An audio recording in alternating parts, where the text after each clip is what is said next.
Bom, em primeiro lugar, boa noite a todas e todos, né? É um prazer aí estar falando com vocês, mesmo que à distância. Mas estamos falando à distância, mas estamos próximos também, né? Porque afinal de contas a internet também acaba nos aproximando todos, né? Agradeço muito o convite, a oportunidade de falar sobre esse tema que eu gosto tanto, né? Eu agradeço que agora o currículo Lattes, antes meu, ele dava como assim, meus temas preferenciais era morte, suicídio, eram coisas assim bem técnicas, mas agora ele deu uma mudada depois de alguns textos que eu andei fazendo, já houve uma mudança de ênfase. Né? Enfim, eu também aproveito aqui para dizer que, na realidade, a minha formação parece ali que é linguística e letras, mas, na realidade, a especialização ali mesmo foi escrita criativa, linguística e letras / escrita criativa, né? E até nesse sentido, até que vai ser interessante, talvez a minha fala seja um pouco diferente da dos outros palestrantes e tudo, porque não sei se tem algum outro professor que tenha falado da escrita criativa, né, que é uma área ainda no Brasil, está começando e tudo, ainda estamos ainda formando ainda metodologia, fontes, tudo isso daí, né? Então, vocês vão ver que vai ser um pouco mais prática a minha fala, vou falar a respeito de vários livros, vou falar um aspecto mais propositivo da literatura, em vez de ser simplesmente uma análise que eu vou fazer, eu também vou olhar do ponto de vista de escritor, porque isso também é importante dizer, além de ser formado em direito, além de ser mestre em literatura por letras por literatura comparada e doutor em letras por escrita criativa, também sou escritor. Eu tenho 3 livros publicados, né? O segundo livro, que é o Não Há Amanhã, ele ganhou praticamente todos os prêmios que tinha no estado, foi finalista do Jabuti. O terceiro livro, com romance A Nota Amarela, que foi o romance da minha tese, ele também acabou virando semifinalista do Oceanos, foi finalista de vários prêmios também. Então eu tenho esse lado duplo, eu piso com um pé no lado da teoria e um pé no lado da prática mesmo da coisa. Então talvez a minha fala seja um pouco às vezes, um pouco teórico, um pouco prático, né? Eu vou pedir licença para vocês para compartilhar a tela aqui, né? Só um segundinho. Sumiu aqui a minha...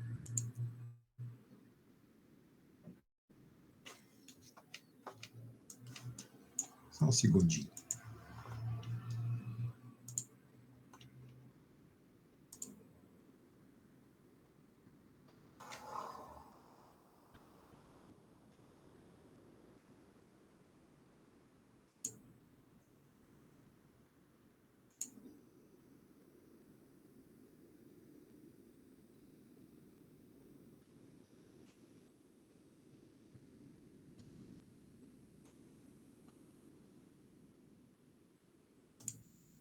Eu não sei se vocês estão olhando em tela inteira, ou se vocês estão olhando só...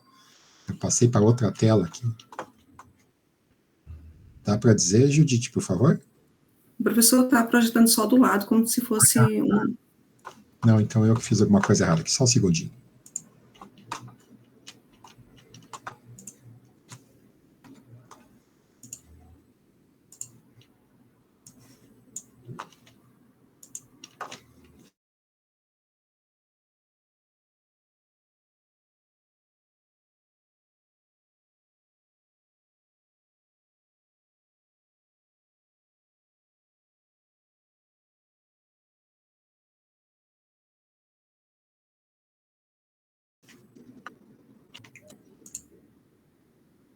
Sim, professor. Agora eu estou projetando a tela, então, os participantes.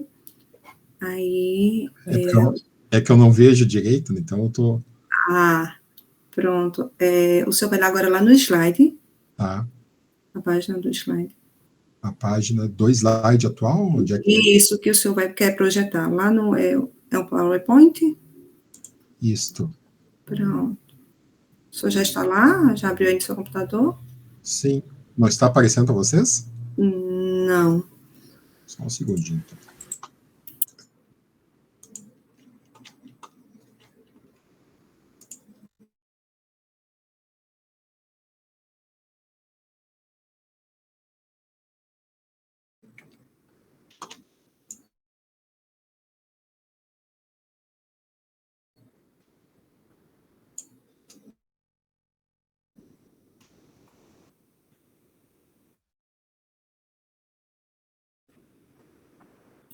Pronto, professor, nós estamos agora.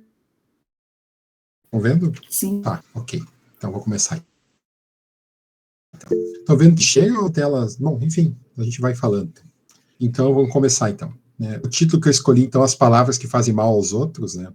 A escrita do mal na literatura brasileira contemporânea, né? Que é um tema, assim, que é um tema que quase não se fala atualmente, né?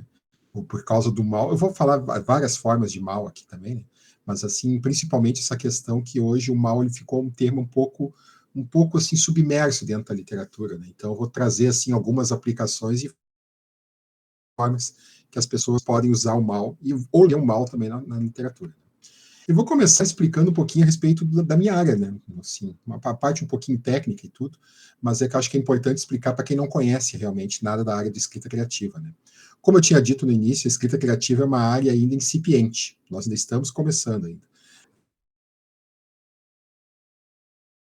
Ela do Sul, foi fundado com escrita criativa, né? Ele começou já em nível de pós-graduação, com mestrado, depois acabou fazendo doutorado também, e agora já tem uma graduação, né? Nessa graduação a gente ensina, a gente aprende, né, várias formas de texto, escrever textos, pode ser texto de teatro, crônicas, contos, romances, nós aprendemos as técnicas de como escrever também.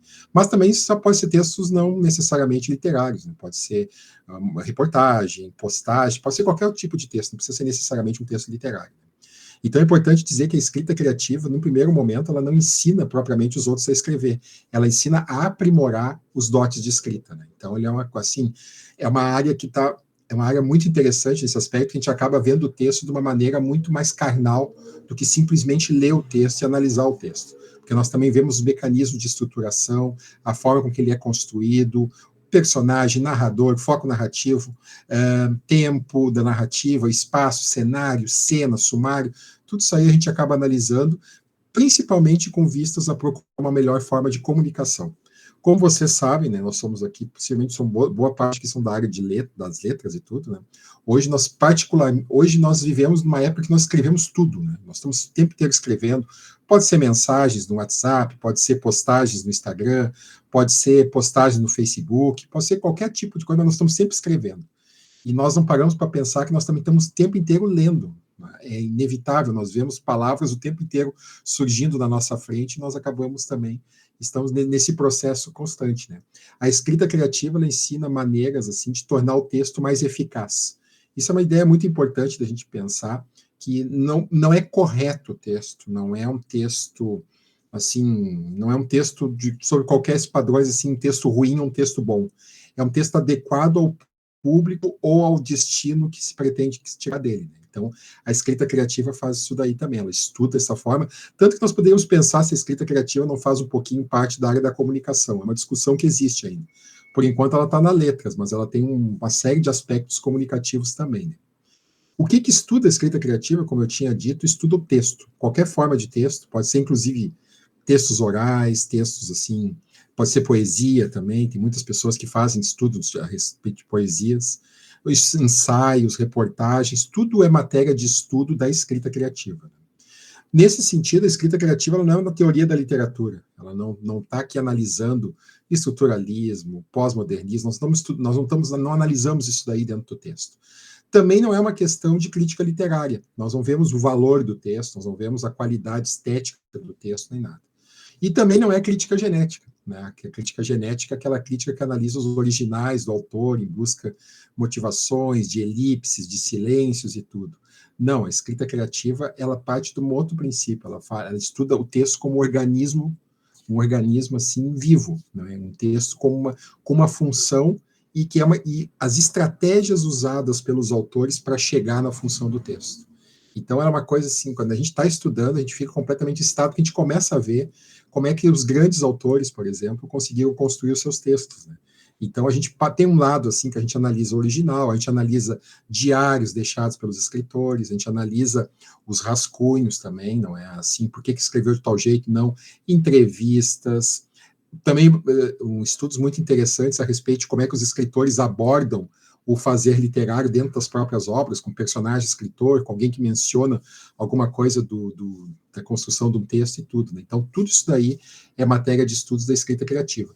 Mas, claro, boa parte dos alunos que entram, eles acabam, por causa da própria estrutura da escrita criativa, ela é bem atípica. Vocês As pessoas assim que entram no curso de letras e tudo, elas estão acostumadas no final da graduação, por exemplo, a apresentar um TCC, ou no final de um mestrado apresentar uma dissertação, no final de um doutorado uma tese. Na escrita criativa, o trabalho é sempre duplo. O aluno, no caso, ou o pós-graduando, ele apresenta um texto ficcional e uma reflexão ensaística sobre esse texto, ou seja, o trabalho é duplo. Quando a gente escreve um texto, a gente faz um texto ficcional, de qualquer forma de ficção, e ao mesmo tempo a gente faz uma teorização, ou assim, a gente explica os motivos que nós construímos o texto daquela forma. Então, ela é um trabalho que acaba sendo duplo, mas acaba também, tem os dois lados, né? Tem o lado da prática e o lado da teoria. As fontes dos recursos metodológicos da escrita criativa, como eu disse, ainda estão em construção, né? Por exemplo, eu uso muito isso daí, uso muito essa questão dos diários, entrevistas, comentários, né? E tudo isso aí para mim é material. Mas eu também gosto de analisar o texto e ver aquelas questões que acabam surgindo do texto e como fonte também de escrita criativa, né? Por exemplo, eu já analisei como é que os assassinos são feitos na ficção, em confronto, assim, no caso, assim, quando passa da ficção para a realidade, ou da realidade para a ficção, como é que são os métodos e tudo, até para estudar, e isso é muito importante nos tempos atuais, a questão da verossimilhança do texto, né? Inclusive, eu escrevi um ensaio um tempo atrás falando justamente sobre isso aí, a escrita criativa é a melhor forma da gente ver quando é uma fake news, por exemplo, ou quando é uma realidade. Porque o que acontece na escrita criativa, a gente sabe os mecanismos de verossimilhança, tu sabe que aquele texto não tem como ser verdade por causa da forma que ele está construído. A gente vê as quebras na realidade muito clara ali. Então, tudo isso daí são matérias de estudo da escrita criativa e um pouquinho do que eu vou falar hoje a respeito, pensando em termos do mal, né, da literatura e do mal. Eu queria começar, assim, falando um pouco para vocês, vai parecer talvez um pouco óbvio, né, mas vamos falar um pouquinho a respeito do mal em si, mal como conceito filosófico. Né.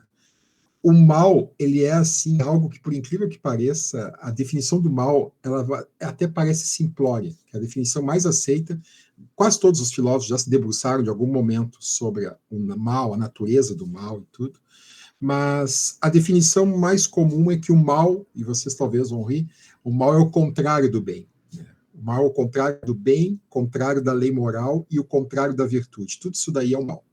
Ou seja, tudo que for contra o bem, contra a lei moral e contra a virtude é automaticamente o conceito de mal. Então, é um conceito por omissão. A gente não tem necessariamente a visão do mal em si, mas ele em oposição ao bem. Né? Então, é uma definição aparentemente meio simplória, mas eu acho que, de certa maneira, fala muito a respeito dessas questões da literatura também. Né? Quando é que nasce o mal? É muito interessante a gente pensar em termos de nascimento do mal. É pensar que no início da humanidade não existia assim, o conceito do bem, do mal, do certo, do errado, do ruim, do bom, não existia esse tipo de conceito. Até que veio o Zoroastro, né? O Zoroastro que fez lá a religião na época, na Pérsia, antiga mesmo, ele fez o zoroastrianismo, né? E ali ele falou que existia uma coisa certa e uma coisa errada, existia um bem, existia um mal, existia o bem representado por Ahura Mazda e existia o mal representado por Ahriman. E aí, no caso, ele criou o dualismo, e nós nunca, é interessante ver a literatura, toda a história da literatura, como nós nunca conseguimos escapar do Zoroastro, que existiu praticamente 8 anos antes de Cristo. Nós nunca conseguimos escapar dele. Nós ficamos para sempre presos no Zoroastro. Então, o Zoroastro, a base de todas as religiões parte, de alguma maneira, do zoroastrianismo, né? Mas é interessante pensar que o bem e o mal não existiam até que um homem um dia chegou, sentou e pensou o seguinte, isso é bom, isso é ruim. Então, existe uma coisa boa, existe uma coisa ruim, existe o bem, existe o mal. Então, o bem e o mal surge assim, não é tudo.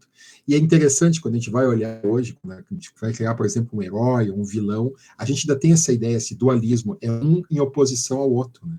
O que é alguma coisa que a gente pensa em termos de literatura contemporânea, ainda mais a brasileira, como é que aparece esse um versus o outro, né? Nós vamos chegar lá. Né?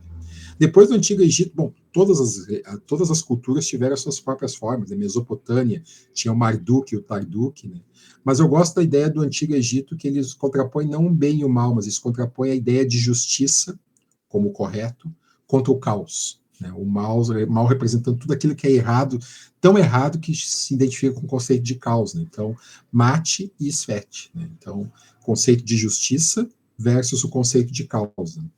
Depois a gente vai olhar Isso é outra coisa muito presente na literatura, né? Que é o Maniqueu. Maniqueu foi um santo, né, da Igreja Católica, né? Que foi ele que criou o maniqueísmo, que a gente fala tanto. Hoje todo mundo diz o seguinte: fulano é maniqueísta e tudo, mas teve um dia que existiu uma pessoa que deu origem a essa palavra, né? E foi nos primeiros séculos da era cristã, né? E é interessante, ele diz assim, o Maniqueu, ele falou que existia o bem e o mal como seres antagônicos. O bem é representado por Deus e o mal é representado pelo diabo. Então, só que, claro, vocês podem muito bem imaginar que isso daí durou bastante tempo na nossa civilização ocidental, dá para se dizer. Mas hoje a gente já não considera que existe um ser físico ou espiritual que exemplifique todo o lado bom do mundo e um ser pérfido, ruim, uma substância mesmo assim, que personifique todo o mal. Mas ainda é algo que as pessoas hoje, nós sabemos disso, está na base de boa parte das religiões neopentecostais, está essa ideia de que existe um Deus e um diabo, eles estão brigando pelas almas humanas e tudo e tal. Então, mas é interessante de ver como a literatura continua se apropriando de coisas que aconteceram há muitos anos atrás e trazendo elas revistas sob outra ótica, né? Santo Agostinho, que vai ser o último que eu vou citar, porque eu poderia citar o Leibniz, poderia citar o Kant, poderia citar um monte de Schopenhauer, poderia citar vários ali que falam a respeito do conceito do mal, né? O conceito filosófico do mal. Mas o Santo Agostinho, que é um cara que, assim, é um santo, ele começou, dá para se dizer, pecador e depois acabou virando santo. No primeiro momento, Santo Agostinho, ele era visivelmente maniqueísta. Só que nas reflexões que ele foi fazendo, ele constatou que não tinha como continuar vendo um Deus e um diabo, porque a coisa ficava um pastiche, na realidade, do que seria a importância da religião, né? Então ele fala a definição que a gente chega aqui, né? Que o mal é a ausência do bem. Vocês observem que o conceito do mal está necessariamente atrelado ao conceito do bem, que é algo muito importante também na literatura. Quando a gente olha aí, no caso, assim, quando a gente pensa numa narrativa que tem alguém que exemplifique o mal, ele acaba tendo uma força contrária que se opõe a ele, que justamente acaba destacando os aspectos ruins dele, né? Então é legal quando a gente para pensar que a literatura, ela precisa do mal para que exista o bem, porque se não existir o mal, nós não vamos saber o que é o bem. Então, os dois andam juntos, necessariamente, né? Então, assim, quando é o congresso de mal na literatura, a gente pode pensar que o mal, necessariamente, ele só existe na literatura porque tem que ter um bem para fazer um contraponto para que ele apareça, né? Então, essas são as ideias, assim, importantes do mal como conceito filosófico, né? Depois, agora, eu vou falar um pouquinho a respeito do mal agora como construto literário, que agora nós vamos chegando no tema mesmo aqui, do que nós vamos falar, né? E aqui a gente não tem como evitar de falar do Jorge Bataille, né, que é A Literatura e o Mal, que é um baita livro, um livro excelente. Jorge Bataille, ele escreveu um livro também sobre erotismo, ele escreveu ótimos livros e tudo, pensador francês e tal. Mas na Literatura e o Mal, ele se debruça sobre uma série de escritores, né, falando a respeito de como é que o mal surgia na obra dele. E é muito importante, assim, eu vou dizer, eu analisei capítulo por capítulo aqui, não vou ver assim, eu analisei os capítulos tendo em vista a ótica da escrita criativa, não necessariamente a ótica da teoria literária, não vou ficar puxando outras referências e tudo, mas olhando o mal, se a gente fosse escrever o mal, já como é que pensa o Jorge Bataille. E ele já começa dizendo uma frase assim, muito emblemática, né? Ele diz o seguinte: a literatura é culpada de espalhar o mal. Isso, gente, se a gente for pensar, é uma ideia muito correta, né? O Jorge Bataille fala isso daí, porque quando nós lemos um texto ruim não, um texto em que tem uma pessoa ruim, a gente inconscientemente a gente começa a analisar as condutas dela e trazer também para a nossa vida. Então a literatura, ao denunciar o mal, ela acaba espalhando o mal. É o mesmo princípio, por exemplo, quando alguma pessoa, por exemplo, se suicida e o jornal não veicula, porque existe a ideia de contágio, existe a ideia de que se outras pessoas leem a respeito de um suicídio, vão ter ideias suicidas também, vão pensar em como se matar.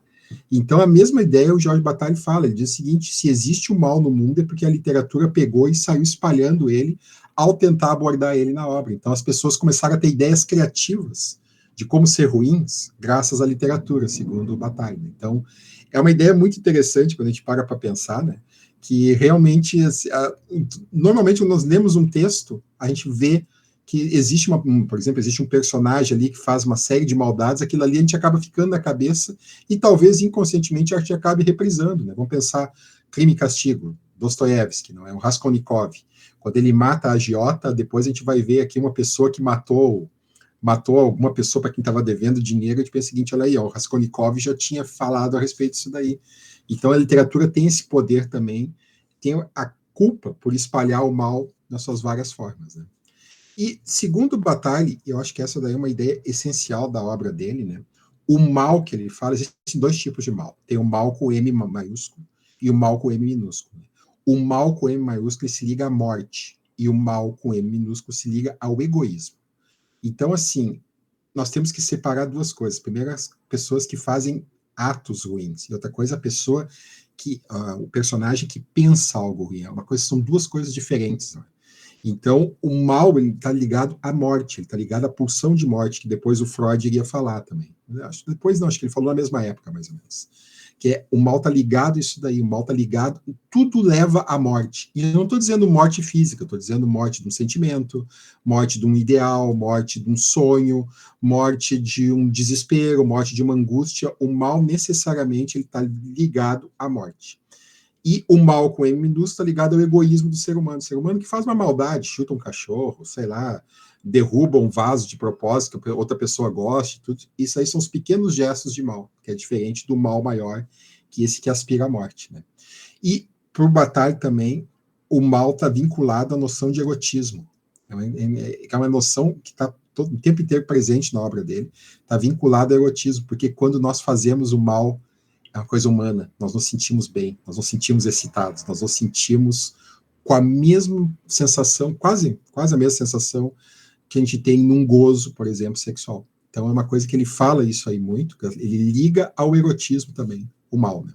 Ou seja, nós temos prazer de fazer o mal. Não existe uma pessoa 100% boa. Algum momento ela vai fazer alguma coisa mal, porque ela vai querer ter esse tipo de prazer. E para falar isso daí, né, o Bataille ele fala a respeito de alguns escritores emblemáticos e os tipos de mal que eles colocaram na obra.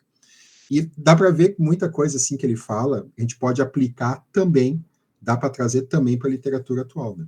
Por exemplo, ele fala da Emily Brontë. Né? Emily Brontë, né, que escreveu O Morro dos Ventos Uivantes. Para o Bataille, né, o Heathcliff, que é o personagem, no caso, assim, um dos personagens principais do livro, junto com a Catherine Helsher, o Heathcliff, ele é um mal puro. Tudo que ele faz aspira o mal.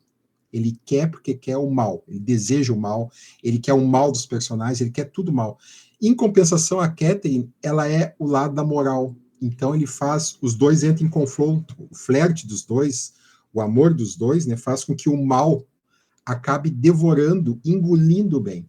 E aí ele fala aqui, o Bataille fala uma coisa muito importante, que é essa ideia de que nós temos a ilusão de que o mal pode ser vencido, mas na realidade o mal, quando entra em contato com o bem, ele acaba engolfando o bem. É muito difícil do bem escapar, a não ser que o escritor faça um corte e ele privilegie o lado do bem em relação ao lado do mal. Né? Mas ele fala isso daí, então o mal tem uma tendência a engolir o bem. Né?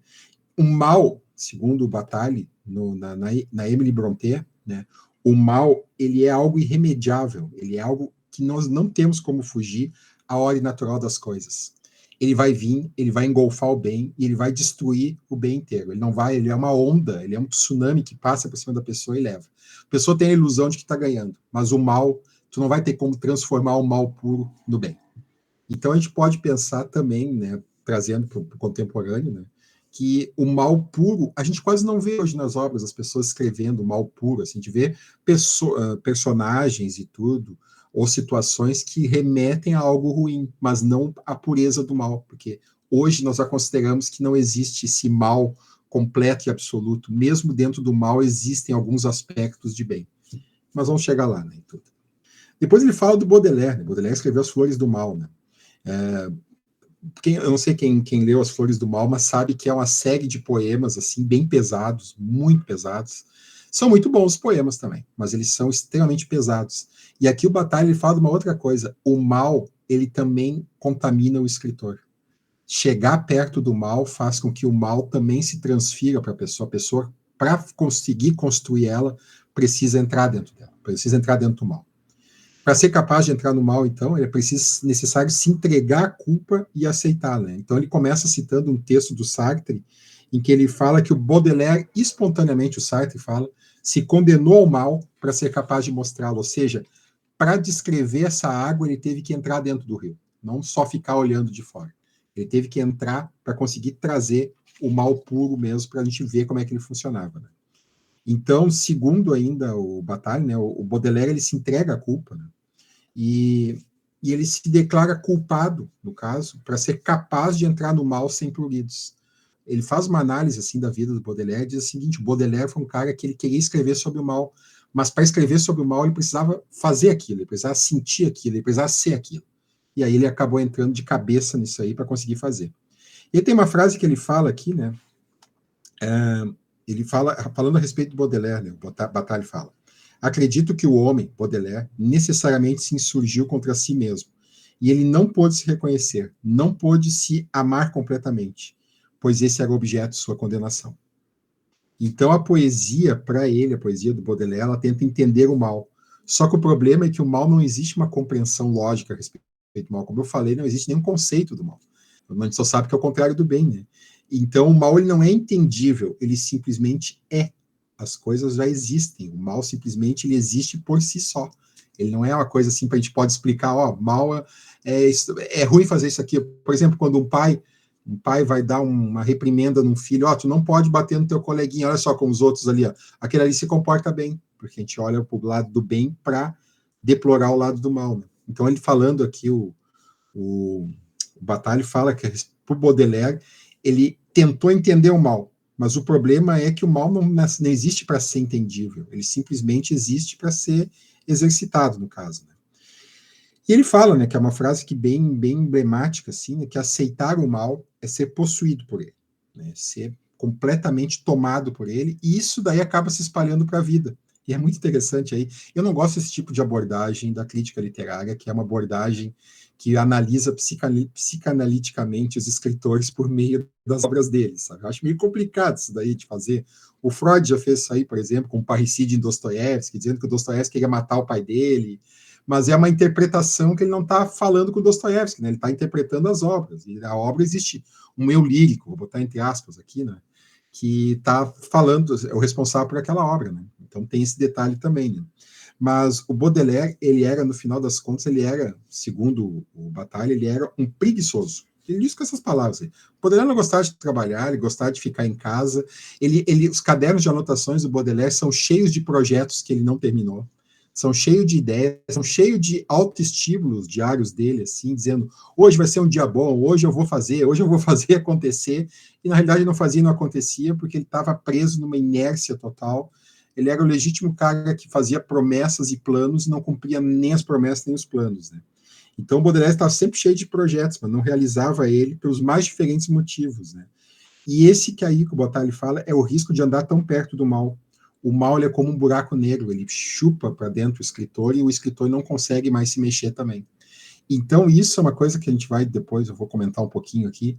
Hoje, o mal na literatura, as pessoas tratam ele com luvas de pelica. Eles mostram o mal, mas uma distância segura, eles não se embebedam no mal, eles não entram dentro do mal, eles não mergulham no mal. Porque tem esse lado, chegar muito perto do mal é se queimar também, é se sentir os reflexos dele. Para expor isso para o mundo, acaba te queimando junto. Depois o Bataille fala a respeito do Michelet, que era um escritor francês, James Michelet, que é muito bom também, né? Mas ele fala a respeito que o Michelet escreveu um livro chamado As Bruxas, né? E aí ele fala que aqui, do Michelet, e aí vem uma outra ideia central do Bataille, que o mal, no final das contas, é a suprema liberdade do ser humano. Porque o cara que é mal, o cara que exercita o mal, ele não tem medo de nada. Ele sabe que ele é mal. Ele não vai querer ficar pensando assim, o bem tu tem que andar sempre dentro da regra, dentro da conduta, dentro do que a sociedade diz. O mal, ele é livre. O mal, ele é o transgressor. O mal pode fazer o que ele quiser. Né? Claro, vai ter que arcar com as consequências legais, vai ter que arcar com consequências morais e tudo, mas para ele tanto faz. O que importa para ele mesmo é ser livre. Né? Então, o Michelet, ele fala muito que, o Bataille explica que o Michelet considerava o mal como uma transgressão às regras, mas uma expressão máxima da liberdade. Então, quando ele fala nesse livro das bruxas a respeito das mulheres que estavam ali lutando ali contra a Inquisição e tudo, ele está falando que ele está elogiando o mal, porque o mal é uma forma de transgredir as regras de uma sociedade viciada, né? E também uma forma das mulheres, no caso, no livro, serem completamente livres. Então, ele comenta isso daí, né? e fala, né, para ser bom, um ser humano ser bom, né, ele é necessário sacrificar essa liberdade que vem com o mal. Então, é aquilo que eu estava falando aqui antes. Né? Quando o cara vai ser bom, ele vai ter que deixar de ser livre. Tu não consegue ser bom e ao mesmo tempo livre. Aí vocês vão me dizer, mas o cara é livre, o cara, de repente, é uma boa pessoa, um bom vizinho, um bom amigo, um bom marido, um bom, sei lá, um bom colega, e ele é livre, não é? Mas o que eu estou falando aqui é liberdade do pensamento mesmo, porque nós estamos o tempo inteiro nos cerceando. Nós estamos o tempo inteiro, eu não vou fazer isso aqui, porque se eu fizer isso aqui, eu vou me incomodar, o que os outros vão pensar, o que meu pai e minha mãe vão pensar se eu, sei lá, se eu der um soco nessa pessoa que está na minha frente andando num passo lento, vamos pensar num gesto de mal puro mesmo. A pessoa está andando devagar, vou dar um soco na cara dela, porque ela está atrapalhando o meu caminho. Mas aí a gente pensa assim, mas o que os outros vão pensar? E tu pensa assim, não, você é educado, afinal de contas nós vivemos em sociedade, tudo. Então o Bataille, ele fala disso aí, né, que para ser bom, o problema é que nós precisamos sacrificar essa liberdade que só vem com o mal. Então a gente acaba deixando de ser livre para poder ser bom. Né? E ele fala da questão da religião, que é outra questão imbricada com o mal, e é uma questão que, curiosamente, na nossa literatura contemporânea, assim, principalmente na contemporânea, quase existe um certo receio de tocar em religião, talvez por causa dos extremismos e tudo, né? Porque a religião ali onde está a fonte do bem e do mal, conceitos de bem e do mal, já tem há muitos anos e tudo, mas a nossa literatura contemporânea ela evita isso aí, ela considera mais, por exemplo, botar mais pelo aspecto anedótico, um pastor, que, por exemplo, é uma figura midiática, aparece alguns personagens assim, por exemplo, Ninguém Nasce Herói, do Black Novelo, tem um presidente, que é assim, uma figura mais midiática, que é um pastor também, tudo. Mas enfim. Ou aparece assim do ponto de vista mesmo da culpa cristã, né? Um padre, por exemplo, padre pedófilo, que aparece de vez em quando em algumas obras e tudo, né? Mas o que aqui o Bataille fala é outra coisa, né? Que toda religião se direciona naturalmente ao mal e à segregação de um impulso. A religião faz com que a gente cerceie nossos impulsos mais primitivos. Ela disse: não faz isso, cara. Não, tu vai para o inferno se tu fizer isso daí. Né? Então a religião tem esse aspecto de estar puxando o nosso freio. Né? Mas o detalhe da religião é o seguinte, ela se direciona ao mal, ela fala a respeito do mal, ela tem esse flerte todo com o mal, mas ela promete uma esperança no final. Seja a promessa de uma vida divina da Igreja Católica, seja a promessa de uma ou assim, as 72 virgens, se não me engano, da religião lá muçulmana, né, e tudo, né, sempre existe uma esperança de alguma coisa que no futuro nós vamos nos dar bem de alguma maneira. Então nós vamos passar por um período, nós vamos ter que enfrentar o mal, enfrentar a tentação, mas depois vai vir uma recompensa no final, né? Então tem isso daí que o Michelet fala e que o Bataille destaca, né, que o mal também está muito vinculado ao que a gente vê a respeito da religião, né? Então a religião ela promete um sacrifício que nós precisamos fazer voluntariamente pela liberdade no futuro, no caso, assim, pela liberdade que vai acontecer no futuro. Então, a gente precisa oferecer esse sacrifício. Vamos pensar assim, eu não vou cometer nenhum pecado, eu não vou falar mal, não vou falar palavrão, não vou xingar ninguém e tudo, porque eu sei que se eu fizer isso daí, eu vou ir para o inferno. Né? Então, a gente fica com esse receio o tempo inteiro, a gente sacrifica a nossa vontade para não ir para o inferno. Tem uma outra frase que ele fala aqui a respeito do Michelet, que também acho que é importante falar em termos de literatura e do mal. Né? A humanidade persegue dois fins. Um, negativo, é conservar a vida, evitar a morte. O outro, positivo, é aumentar a intensidade do viver.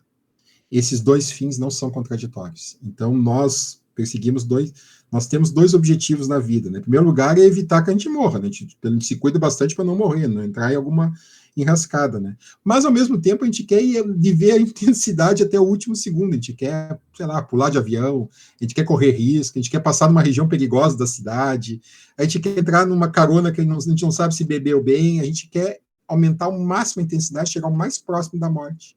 Então, tem isso daí também, que é, trocando a palavra morte por mal, também tem isso daí, né? Nós queremos viver, né? Mas queremos chegar o mais perto possível do mal, mas necessariamente botar a mão nele, só ver como é que ele é, ver como é que é o bicho e ficar um pouquinho afastado. Depois a gente fala a respeito do William Blake. William Blake, Casamento, Céu e Inferno, baita livro mesmo, assim. O William Blake, para quem não conhece muito, não está muito familiarizado com a obra dele, o William Blake era um cara, a gente pode considerar que, assim como o Kafka, era um cara que viveu fora do nosso mundo. Né? William Blake, ele fazia obras que misturavam poemas, que misturavam gravuras, que misturavam construções de mundo, que misturavam teogonia, criação de deuses, que misturava política. Tinha uma série de coisas que o William Blake fazia na obra dele, ao ponto de até hoje, passados 500 anos, mais de 500 anos da morte dele, ainda não saber direito quem era o William Blake, o que ele queria realmente dizer com a obra dele. Né? Podemos interpretar ainda várias coisas. Né? Mas o William Blake, segundo o Bataille, ele usou a poesia para aceitar o mal como uma parte integrante de si, do mundo e do seu fazer poético. Isso é uma ideia muito interessante, olhando o William Blake. O William Blake, ele não considerava que existia... O William Blake, ele é pré-Zoroastro. Para ele não existe o mal e o bem. Existe só existir. Então, o mal, ele considera que está dentro de tudo. E nós estamos dentro do mal.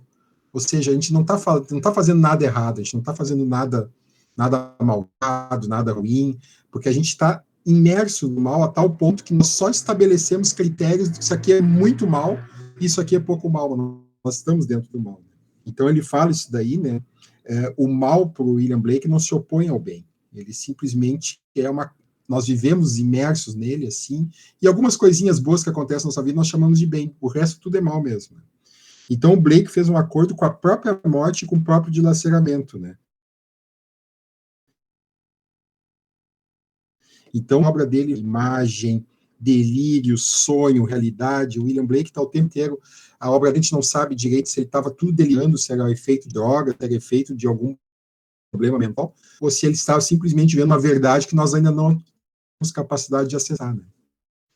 E ele fala também, William Blake, né, o Bataille comentando, né, que a sensualidade, para o William Blake, o que realmente importa é a sensualidade dos sentidos, nós comemos uma comida e nos sentir a comida inteira, ou nós ouvir uma música boa e nós entrar na música e ficar noutra esfera de percepção e tudo. Então, para ele, a sensualidade dos sentidos, ela supera e irmana o bem e o mal. Ou seja, uma coisa assim, quando a gente entra, os sentidos são tão sensuais que deixa de existir propriamente o bem e o mal, a gente simplesmente existe o sentido mesmo. O que também é uma forma de pensar, se nós formos pensar em termos de literatura, né, o mal, no caso, quando nós estamos imersos dentro dele, a única coisa que resta é os sentidos. Então, porque a gente já não precisa saber isso é certo, isso é errado, a gente só está podendo se submeter ao sentido. Nesse aspecto, talvez a gente se aproxime mais de um animal mesmo, sim, que é animal uma coisa mais sensorial do que propriamente lógica. Depois ele chega, né, no Sade. Bom, o Sade, como vocês sabem, o Marquês de Sade, ele tem uma fama, não é? Mas o Bataille, ele fala um aspecto muito interessante do Marquês de Sade, que é um aspecto que poucas pessoas sabem. Todo mundo sabe que a Revolução Francesa começou com a queda da Bastilha, né? No dia 14 de julho de 1789. E quem é que estava preso dentro da Bastilha? Parece que tinha 4 ou 5 prisioneiros. Um deles era o Marquês de Sade. Isso poucas pessoas sabem, né? O Marquês de Sade estava preso dentro da Bastilha. E ele teria insuflado a multidão para que destruísse a Bastilha e, inconscientemente, ele veio a Revolução Francesa com aquilo ali. Ele ficou gritando lá de dentro que estavam torturando os prisioneiros, queriam matar eles de fome e tudo. Mas, claro, que está querendo se soltar da Bastilha. Né? E aí as pessoas acabaram na rua, assim, se insuflaram, e aí, então, o Bataille fala que, indiretamente, o Marquês de Sade, a maior maldade que ele fez foi começar a Revolução Francesa do que propriamente as obras dele. Né? Enfim, é uma coisa interessante de pensar. Né? Mas a essência da obra do Marquês de Sade, do Sade, né? A essência da obra dele é destruir. Marquês de Sade, ele era o mal. Ele simplesmente sentia o mal como algo natural, como algo que ele não podia escapar.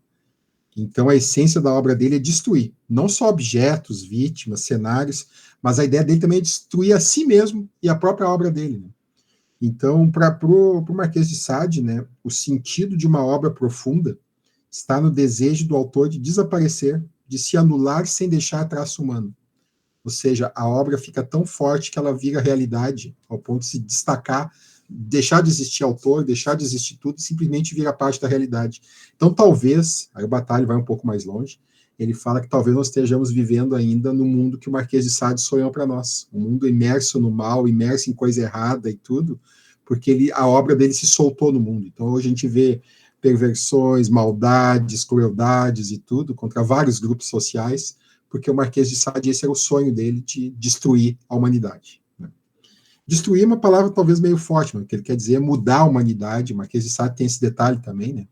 Ele quer mudar a humanidade através, quebrando assim, os paradigmas todos que as pessoas tinham. Né? Então, a destruição também é uma forma de reconstrução de uma nova sociedade. Né? O mal, segundo ele, então, né, que eu falei, né, a única forma de destruir os seres humanos é desaparecer dentro do mal existente na obra. Né? E, também o Bataille fala uma outra coisa, né? O Sade amou o mal. Ele tanto amou o mal que ele tentou deixar o mal desejável para todo mundo que pudesse ler a obra dele. Então ele contaminou o mundo com a obra dele, com a ideia para todo mundo sentisse o mal como ele sentia, né? E nesse aspecto, o Sade, o Marquês de Sade, ele não escreveu sobre o mal, mas ele narrou a própria rotina dele, né? Então, os leitores, são os leitores que enxergam o mal. O Marquês de Sade, para aquilo ali, está descrevendo um dia normal da vida dele. Então, tem um monte de perversão, Gustavo, é horrível, é deplorável, eu fico com nojo e tudo, mas era um dia na vida do Marquês de Sade, ele não está fazendo nada de diferente, está descrevendo a rotina dele. Tem gente que vai para o trabalho, tem gente que está fazendo coisas indizíveis, que eu não vou nem dizer aqui o que ele fazia com as criadas dele, quem sabe, né? Então, para o Marquês de Sade, uma hora tão natural que ele é a rotina. Hoje não tem lugar aqui, é muito feio, é muito errado.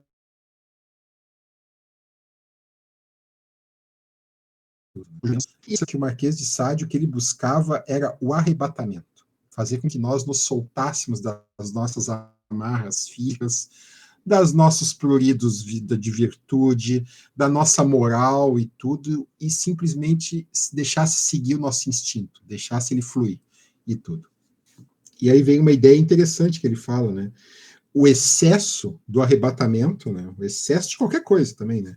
Ele leva também a fazer com que o outro se arrebata. Então, o que acontece, né? O mal que retroalimenta o mal.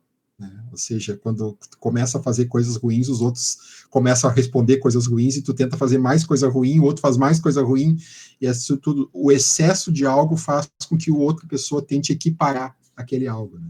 Então, esse é um risco que tem de entrar dentro dessa esfera do mal. Né? Também tem uma frase que o Bataille fala, né, que eu acho que é uma frase muito emblemática do Marquês de Sade. Né? Sade se excluiu da humanidade, passou a vida com uma única ocupação, que era enumerar até o esgotamento as possibilidades de destruir seres humanos, gozando ao pensar na sua morte e no seu sofrimento. Ou seja, o cara era do mal mesmo. Só que isso, para ele, era libertação, porque era a liberdade suprema que podia ter, era tu experimentar todas as formas de dor e tudo, e tu acabar sendo que nem ele, né? Tratando isso como parte da tua rotina. Então, é uma maneira de ver, né? Só que vocês podem estar pensando, literatura, tem alguém que escreve assim? Ninguém é tão corajoso. Por isso que o Marquês de Sade, ele continua sendo um clássico. Eu li agora, questão de uns 3 anos, eu reli os 120 Dias de Sodoma, né?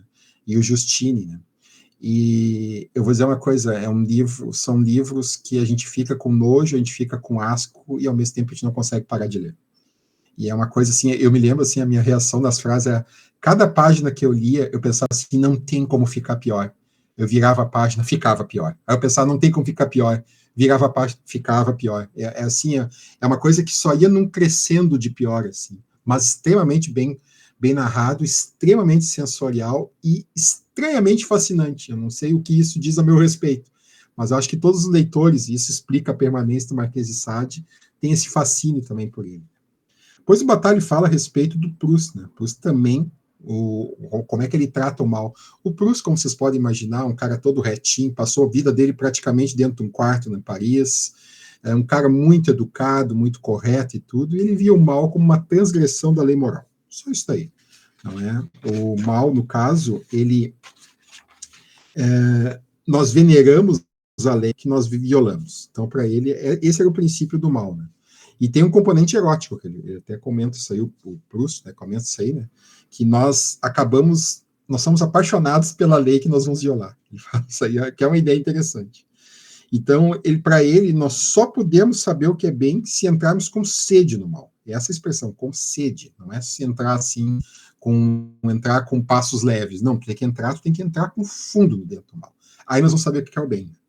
Então, o mal ele não teria encanto se não existisse o bem. e, ou seja, o bem, paradoxalmente, é o culpado pela existência do mal. Ou seja, se não existisse o bem, não existiria o mal. É uma ideia de se pensar, não é? E até quando a gente pensa em termos literários e tudo, né? Podemos pensar em tipos de personagens, por exemplo, que não existiriam se não existisse o mal. Vamos pensar um exemplo clássico da literatura. Machado de Assis, Dom Casmurro, né? Se não existisse a traição da Capitu, vamos pensar a traição como algo do mal, não existiria o Bentinho tentando compreender essa traição, não existiria uma obra literária, não existiria uma dúvida, não existiria tanto sentimento. Precisou existir o mal para que existisse o bem, que seria uma investigação, uma pergunta, as dúvidas e tudo. Né? Se nós fôssemos pensar numa ideia clássica que o Bentinho, coitado, é o marido traído, é o corno, vamos pensar assim. Mas não é bem por aí também pensar, né? Porque, afinal de contas, ele tinha todos os motivos para ser, mas enfim. Mas, de qualquer forma, isso que o Proust fala é uma coisa muito importante, né? O bem, ele é o maior culpado pela existência do mal. Se não existisse o bem, não existiria o mal. Depois, Bataille fala do Kafka, né? O Kafka, é interessante essa frase do Bataille, né? O Kafka, para ele, talvez tenha sido o escritor mais maligno que já existiu. E ele bota uma frase assim, ele não se deixou pegar, sabe? E bota ainda com ponto de exclamação. E eu vou ser bem sincero com vocês que eu concordo plenamente. Para minha opinião, o Kafka foi um dos escritores mais cruéis que já existiu, porque o Kafka mostrou para nós o mundo em que nós realmente vivemos, e aquele mundo que nós ficamos passando um verniz por cima. Mostrou o mundo do consumo, da burocracia idiota, o mundo em que a gente está vivendo, a gente é acusado de coisas que a gente nem sabe que a gente fez, toda hora que está acontecendo. Um mundo em que a gente pode simplesmente acordar e, de repente, ser considerado um outsider, um estranho pela própria família, que a gente sustenta a família, que, né, acontece na metamorfose e tudo. Né? Então, o Kafka, o mal para ele é tentar ver algum sentido em um mundo que não tem nenhum sentido. Para o Kafka, o mundo, e talvez isso hoje nós não consideramos nem o Kafka nem um escritor realista, nem um escritor fantástico.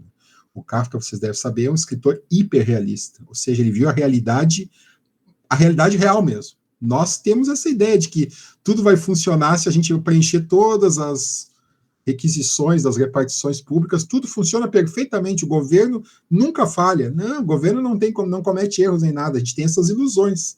E o Kafka vai e diz o seguinte, não, a gente está preenchendo o papel por nada, a gente está perdendo nosso tempo fazendo nada. Então, nós estamos num sistema em que nós estamos cercados pelo mal, e o mal fica nos dizendo o tempo inteiro que existe sentido o que nós estamos fazendo, mas não tem sentido nenhum, nós estamos perdendo nosso tempo só. Então, o Kafka desnuda a realidade, né? E o Kafka, nesse sentido, ele descreveu o mundo real que insistimos em não ver, o mundo que está ao nosso redor, né? Um mundo imerso em comunicabilidade, que nós não conseguimos nem comunicar o que está acontecendo para os outros, e preenchido por morte, né? Então, ainda o Bataille fala, né, e fala isso até com uma certa inveja, né, que o Kafka, ele nunca se desviou do seu objetivo, ele nunca cedeu ao mercado, ao consumo, às mulheres, nada, ele simplesmente, o objetivo dele foi o tempo inteiro dizer que nós estamos num mundo absolutamente sem sentido nenhum e que nós vamos morrer nesse mundo e nós não vamos conseguir mudar isso daí, porque a estrutura foi feita muito antes de nós estamos simplesmente um enganando o outro de que está dando tudo certo. Na realidade não está, né? Então, para ele, assim, o Kafka tinha um outro paradoxo, ele buscava a insatisfação para mergulhar nela. Ele gostava da insatisfação, ele gostava da sensação de ser insatisfeito. Mas o grande problema do Kafka é que a vida dele dava muito certo, né? Quando ele virou funcionário público, por exemplo, ele ganhava prêmios. Ele odiava ser funcionário público e ele ganhava prêmios por ser o melhor funcionário público, apesar de ele só viver se sabotando no trabalho dele, né? O que só demonstra a falta de sentido da coisa, né? O cara vai lá odiando ser funcionário público, distrata todo mundo e vira o melhor funcionário público do setor. Esse é o mundo do Kafka, né? Então, para o Kafka, a verdadeira alegria era morrer e se libertar de vez do jugo paterno, na carta ao pai, né? Então, só que o jugo paterno, a gente pode ler como as normas da sociedade, né? Então, para o Kafka, vamos reler essa frase, a verdadeira alegria era se libertar das normas da sociedade, né? Abraçar o mal, abraçar a falta de sentido e simplesmente ser uma madeira solta no meio do oceano. Isso, para ele, seria a verdadeira alegria do ser, do humano, né? Depois o Genet, né, que é um escritor ali, que o Bataille fala muito a respeito do Sartre, mencionando o Genet, mas ele fala ali também que o Gené é o escritor que, para ele, é a epítome do que é o mal na literatura. Né? É o cara mais exemplar do que é o mal. Porque o Gené, na obra dele, ele se dedicou ao estudo e dissecação de todas as formas do mal. O Gené foi um pouco Marquês de Sade, foi um pouco Émile Brontë, foi um pouco Kafka, foi tudo ao mesmo tempo. Tudo aparece de alguma maneira ali.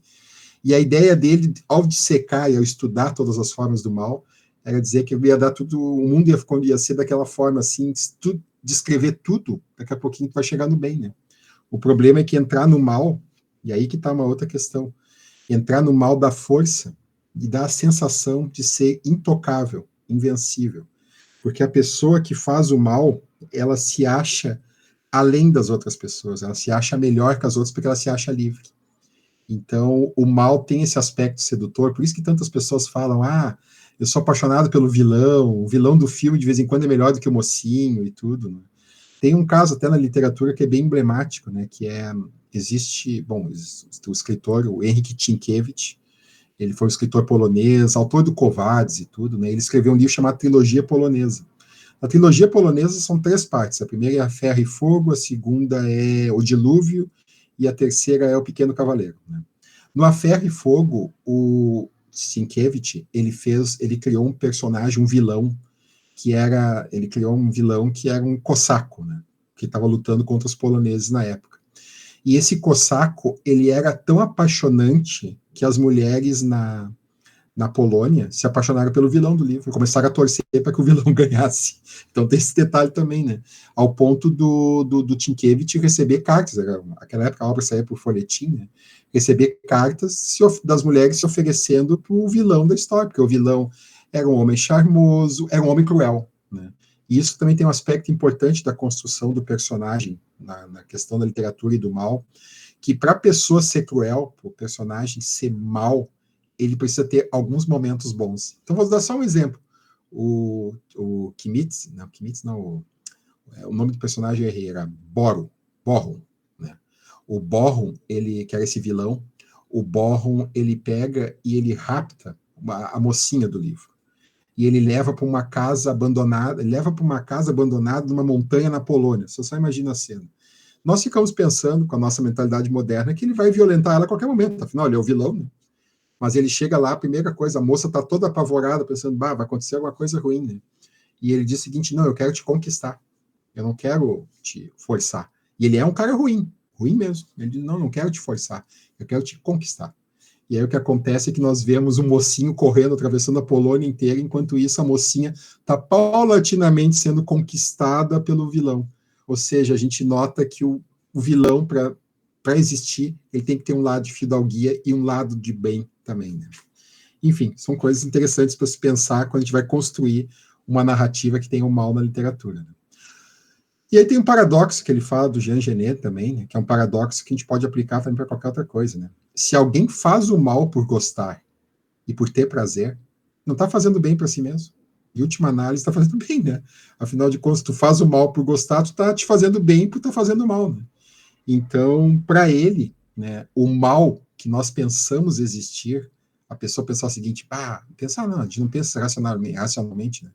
Mas tipo assim, fui cruel hoje, falei uma coisa horrível e tal, na realidade ele é um falso mal, porque se tu sente prazer naquilo ali, isso quer dizer que tu está fazendo um bem para ti mesmo. Então é um paradoxo. O mal em si, o mal verdadeiro não existe, o que existe são falsos maus, porque nós gostamos desse lado de ser mal.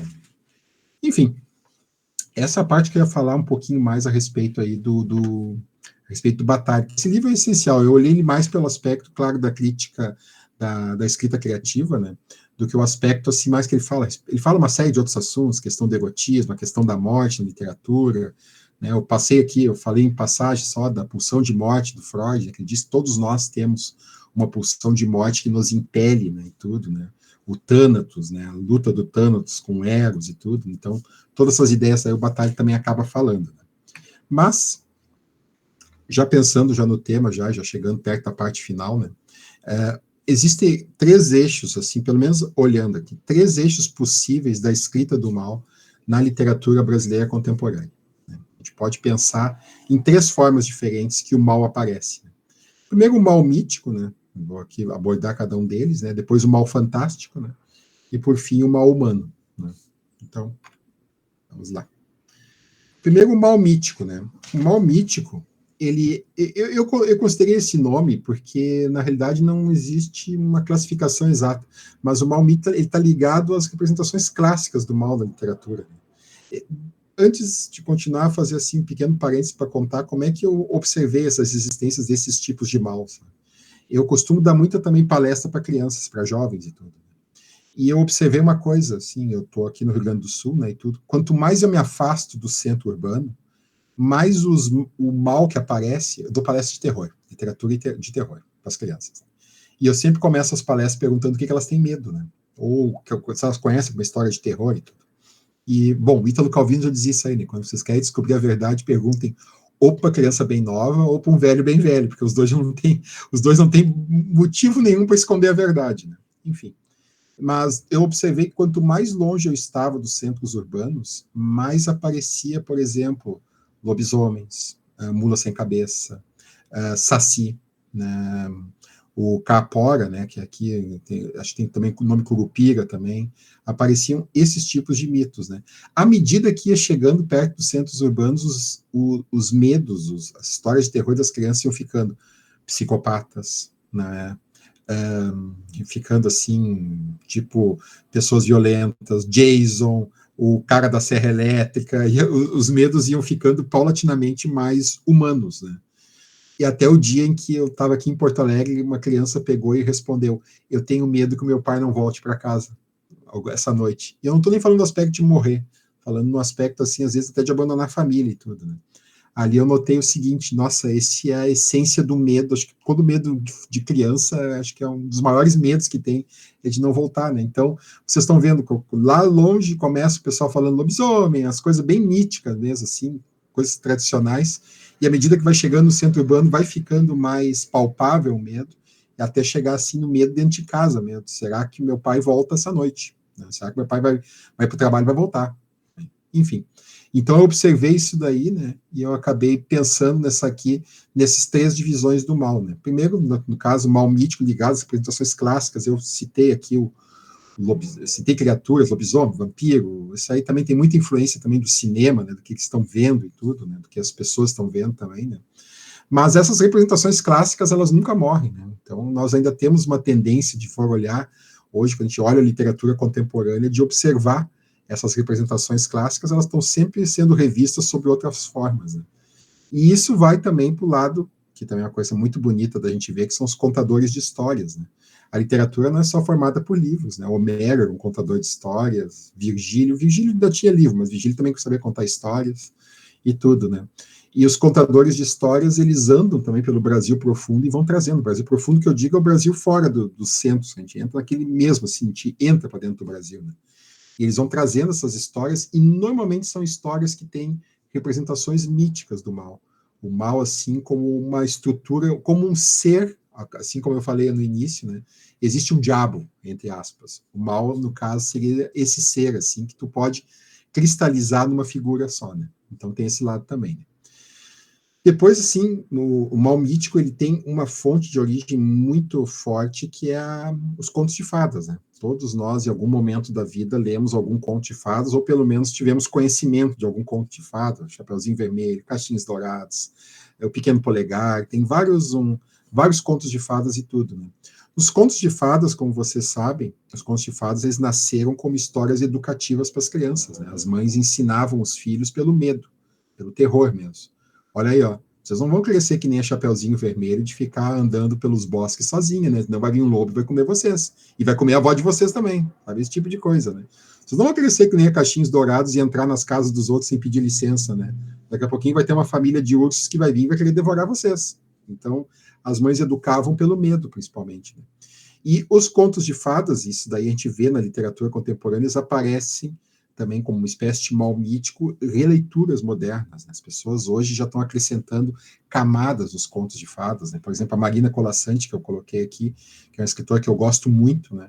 Marina Colasanti, ela pega, assim como a Angela Carter também, Angela Carter, que também fez isso daí, só que fez isso nos Estados Unidos, né? De pegar as histórias ali, clássicas ali, e agregar elementos de femininos, agregar elementos assim de fragilidade humana. Ela dá uma releitura do conto de fada, ela adapta para a nossa realidade. Então fica muito mais fácil da gente se ver quando a gente está dentro de um conto de fadas, né? Então é uma das formas que a literatura, que a escrita do mal mítico pode aparecer, é recontando um conto de fadas também e adaptando ele para a modernidade. Também tem que dizer que no mal mítico, isso daí existe muito, né? A jornada do herói, né? A jornada do herói nós não temos como escapar. Você sabe, né, que do Joseph Campbell, né? Jornada do herói como estrutura, por causa dos filmes aí, de Hollywood, todos usam jornada do herói, né? Jornada do herói é aquela ideia, né? Bom, vamos pensar no Senhor dos Anéis, né? O cara que está em casa, chega à aventura, representada pelo Gandalf, e vai indo, e vai subindo, até o momento que ele vira o herói do mundo todo, e depois volta e tem que lidar com as consequências de ser o herói e tudo. Né? Então, a jornada do herói é uma estrutura predominante quando a gente vai pensar em termos do mal mítico. Né? O mal mítico ainda ele utiliza muito essa estrutura da jornada do herói. Porém, nos últimos anos, surgiu a jornada da heroína. Né? A jornada da heroína é um contraponto à jornada do herói, e ela é mais interessante até que a jornada do herói. Ela conta a história das mulheres, né? A história das mulheres, no caso, as mulheres como protagonistas das ações. Né? Então, é a busca da mulher para enfrentar o mal e se afirmar em um mundo masculino. Né? Então, é muito legal quando a gente olha a jornada da heroína, hoje já é uma forma que estão se encontrando para explicar esse mal de uma forma mítica. Né? Depois tem, né, ainda, já nesse elemento mal mítico, é a ressignificação do folclore, né? O local que vira universal, né? A história local que vira universal. Nesse sentido, foi interessante. Eu estava dando uma palestra no Rio de Janeiro e alguém me mencionou alguma coisa. Eu falei, né, isso aí me lembrou a lenda do Negrinho do Pastoreio, né? Que é uma lenda muito comum aqui no Rio Grande do Sul. Né? E as pessoas, como é que é essa história? A lenda do Negrinho do Pastoreio é uma história oral que quem botou ela no papel foi o Simões de Lopes Neto. Né? Então, aí as pessoas dizem assim, mas que história é essa? E eu contei, quando cheguei no final, as crianças estavam tudo com as mãos na boca, eu pensei, nossa, eu acho que metade deles não vão dormir essa noite, porque a história do Negrinho do Pastoreio, diga ou não diga, tem um mal, né, representado por um estancieiro, que resolve punir um negrinho que teria perdido o cavalo preferido do estancieiro, prendendo ele sobre um formigueiro, né, com umas formigas grandes, botou bastante mel no corpo dele, as formigas comeram o mel e comeram o corpo do menino, né? Então é uma história do mal puro, vocês estão vendo aí, é um estancieiro que faz uma coisa muito ruim, né? Depois, claro, o Negrinho do Pastoreio acaba o fantasma dele, anda pelos campos, procura as coisas perdidas, andando sempre a cavalo e tudo. Mas é uma história do folclore aqui, que pode ser lida como uma história que representa um mal absoluto, né? Outra, por exemplo, outra história que eu tive, que eu estava num congresso em Pernambuco, né, e eu estava falando a respeito de literatura, né, e de repente tinha uma pessoa na plateia, que era uma pessoa lá de Pernambuco mesmo, do Recife, e disse assim, tu tá falando de folclore, tu nem falou da perna cabeluda. E eu fiquei olhando, eu disse, como é que é? O que é isso? Perna cabeluda? O que é isso, sabe? Todo mundo começou a rir, e aí me contaram a história da perna cabeluda, né, e eu, bom, não sei se vocês devem conhecer, talvez, né? Talvez foi ignorância minha, porque a gente fica tão longe no Brasil que de vez em quando a gente não sabe as histórias que estão na outra ponta do Brasil, né? Mas, para quem não sabe, a história da perna cabeluda é uma perna, obviamente com pelos, né? Que ela teve uma época lá no Recife que ela andou assustando as pessoas, tipo, as pessoas estavam andando na rua, ela dava um chute nas pessoas e depois saía correndo. Perdoa e saía correndo. Ela saía pulando, né? Na realidade, só tinha uma perna, né? Mas o fato é que até quando eu vi isso aí, eu dava risada imaginando a perna olhando atrás, olhando num beco, assim, olhando numa parede, olhando o cara para ali. Vou ali chutar, vou passar uma rasteira naquela mulher e vou desandar correndo, sabe? Não tinha nem sentido tudo. Mas claro que depois aí eu fui ler As Assombrações do Recife Velho, do Gilberto Freire, que tem a história da perna cabeluda. Depois eu li na internet também, né, que isso daí foi uma espécie de histeria coletiva, saiu até no jornal que estavam buscando ela e tudo, né? E depois virou folclore. Mas isso daí tem a ressignificação do folclore, né? A gente vai ver, por exemplo, ali o pessoal já fez filmes a respeito da perna cabeluda, fizeram uma revista em quadrinhos, que eles me presentearam até, contando a história, né? Então a gente vê que é o local que acaba virando universal, né? É uma forma de mostrar o mal. O folclore acaba se tornando, mostrando outras formas de mal para o mundo inteiro. Né? Depois tem aqui, também pensando em termos de escrita do mal, né, tem a exploração e a perpetuação dos arquétipos. Aqui já é uma coisa um pouco complicada, né, porque arquétipo também, o arquétipo, ele é, de certa maneira, ele é como se fosse um clichê, ele é uma preguiça de uma ideia, né? É aquela coisa de dizer que, vamos pensar assim, pensar aqui no Rio Grande do Sul, todo gaúcho, todo sulista é, sei lá, racista, nazista, alguma coisa assim. É uma coisa um pouco perigosa de pensar isso daí, né? Assim, porque a gente acaba encaixando uma coletividade dentro de uma visão de mundo só, né?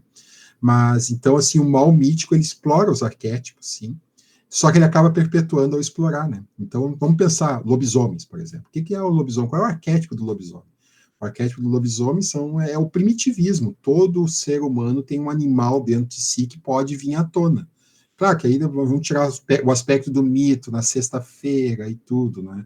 E tal. No final das contas, esse é o arquétipo, né? Os seres humanos têm um lado primitivo que pode vir à tona em determinados momentos. Nós somos animais ainda, debaixo de uma pele, do verniz civilização.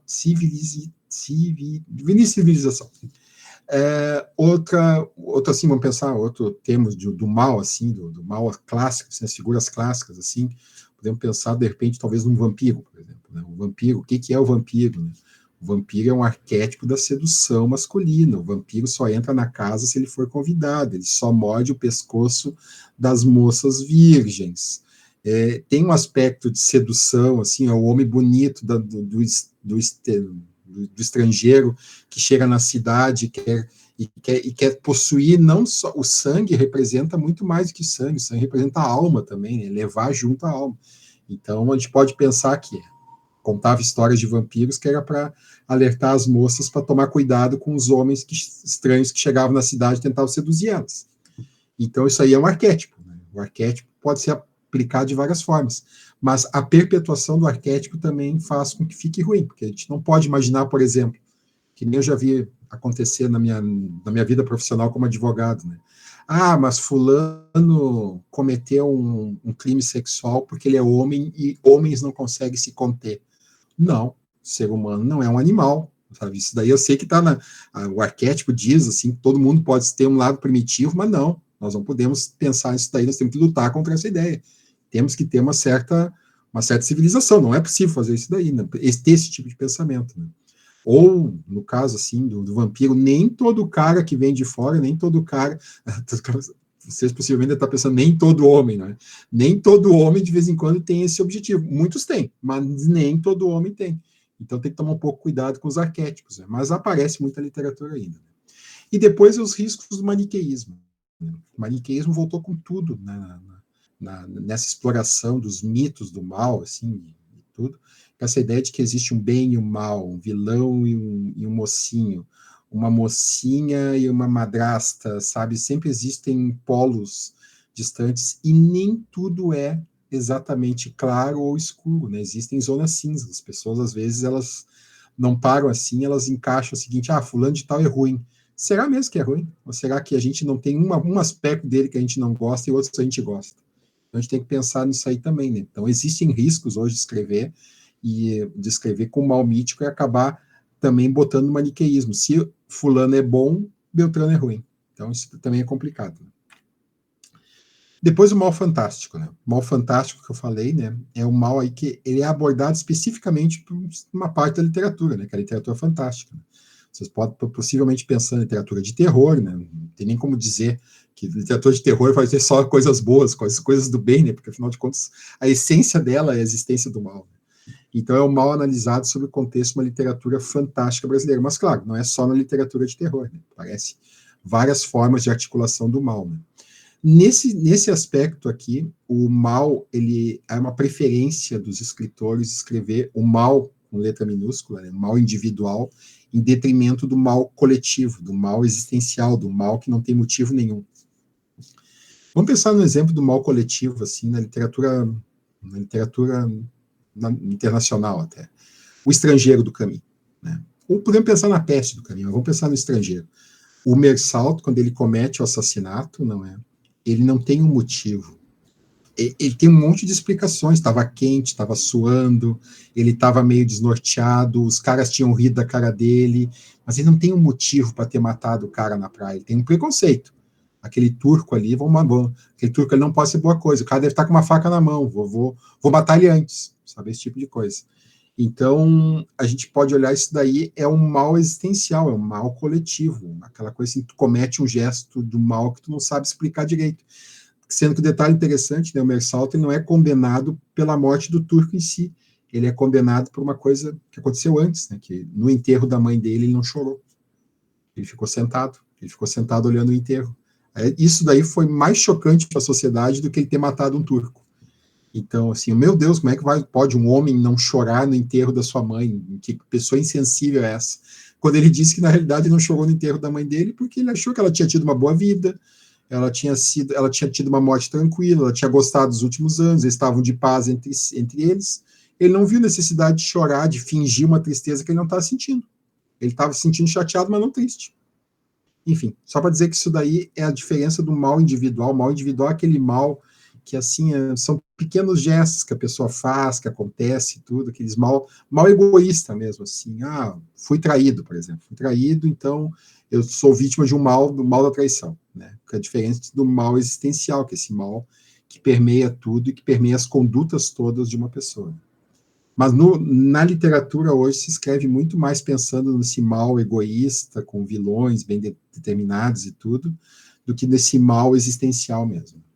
Depois tem, mal fantástico também, a questão das utopias e distopias, né? Eu botei utopia mais como provocação. Na realidade, hoje, quase não se escreve mais utopia, né? Utopia é imaginar uma sociedade melhor. Nós, infelizmente, só conseguimos imaginar sociedades piores, né? Então, a gente só consegue nos situarmos em sociedades que são piores. A gente não consegue imaginar um mundo que nem o Thomas More imaginou, que vai ser um mundo pacífico, que nem o Platão, quando escreveu a República, que vai ser a cidade perfeita e tudo.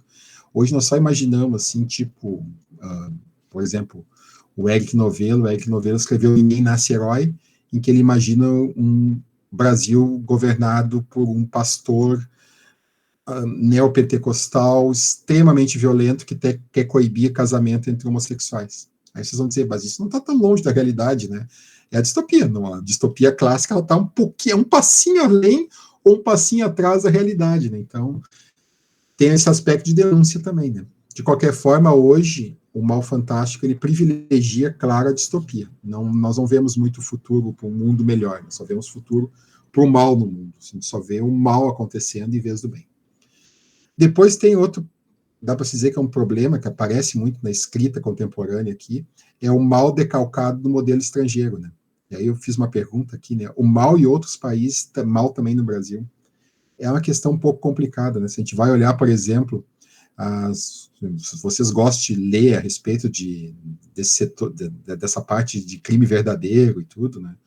Vocês vão ver que a polícia em outros países ela é muito mais intensa e muito diferente da polícia brasileira. Eu não consigo imaginar um policial brasileiro com o que ganha, com a enormidade de trabalho burocrático que tem para fazer, porque às vezes prender um cara que está assaltando alguém na rua, ele fica o resto do dia preenchendo documento. Né?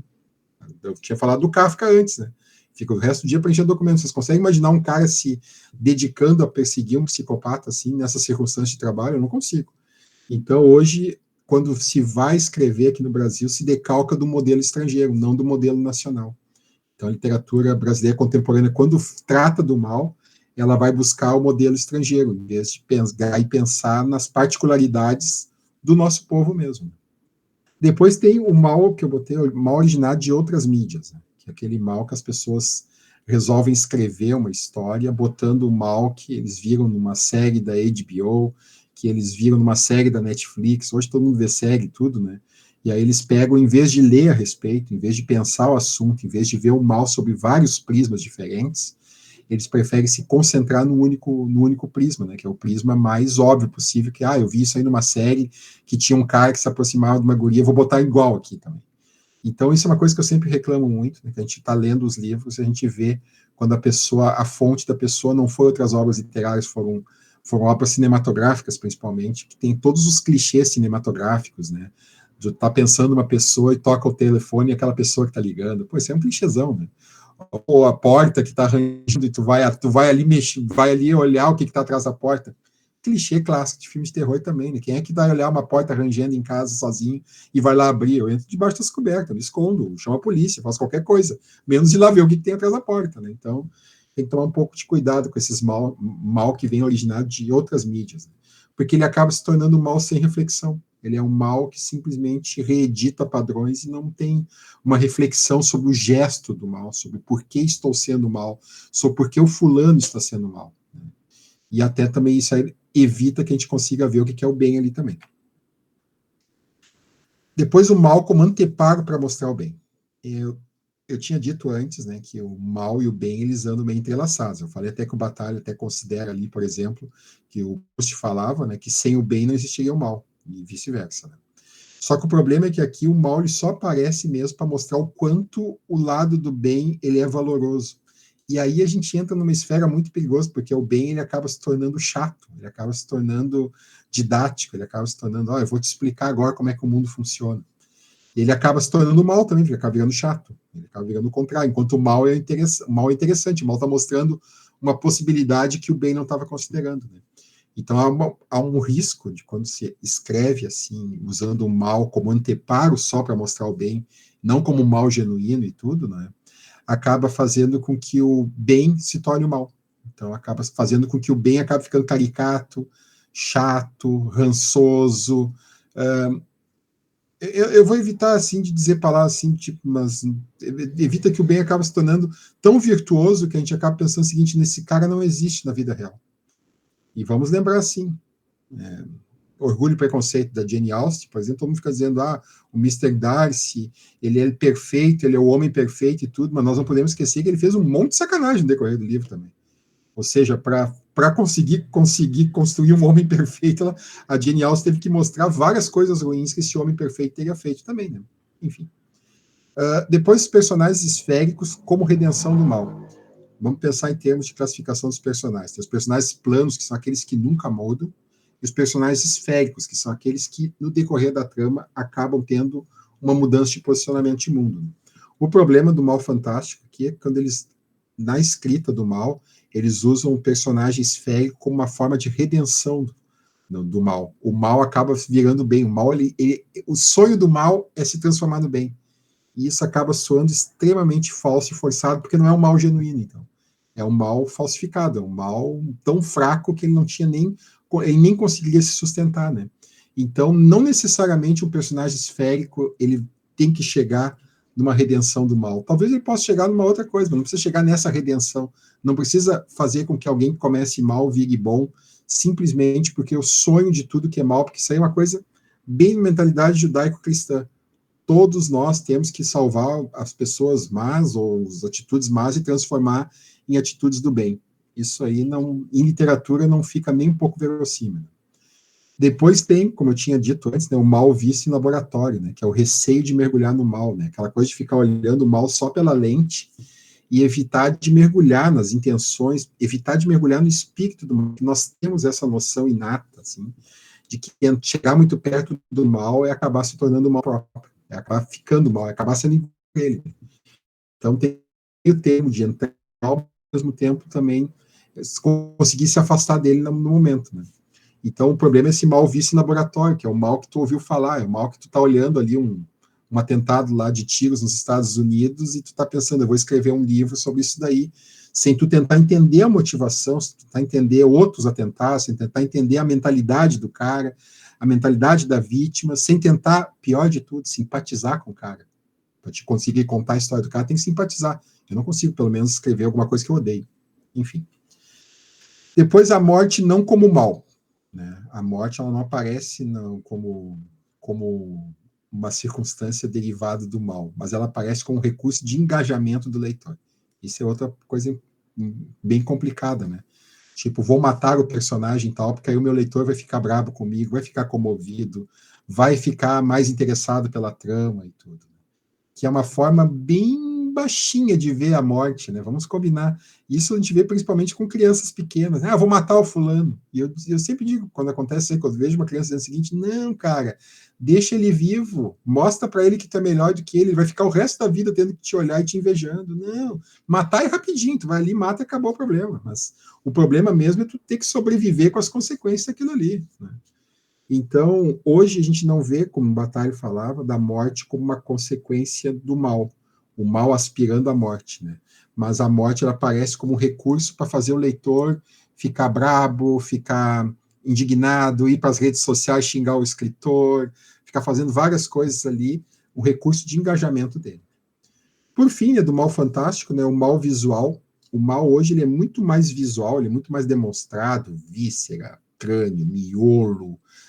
As pessoas fazem um monte de coisa para mostrar o mal, né? Mas não tem esse mal existencial, que esse é o mal que assusta. É o mal, por exemplo, do Vermelho e Negro, né, do Stendhal, né, que é um livro que tem um personagem, o Julien Sorel, que é o personagem mais execrável da literatura. E, ao mesmo tempo, é um dos mais fascinantes da literatura, né? Porque ele é mal. A gente nem acredita quando ele começa a fazer os gestos de maldade dele, a gente nem acredita que aquele cara tão legal acaba fazendo aquelas coisas tão cretinas. Então tem isso aí. Hoje o mal, ele quer mais se mostrar do que ser realmente um procedimento interno do escritor, do personagem. E por fim, né, aqui, né, o mal humano, né? O mal humano, que eu tinha dito assim, que é aquele mal mesmo dos centros urbanos, né? Aquele mal que aparece ali mesmo, né? Então aí a gente tem que pensar, um mal que começou a surgir principalmente ali pela época da ditadura no Brasil, assim, depois só foi se aprimorando. Então é importante da gente pensar no mal humano, por exemplo, a literatura, e em primeiro lugar nós temos que fazer uma distinção muito importante, né? A literatura com situações ruins é diferente de uma literatura que explora o mal, né? Vamos combinar por isso aí, né?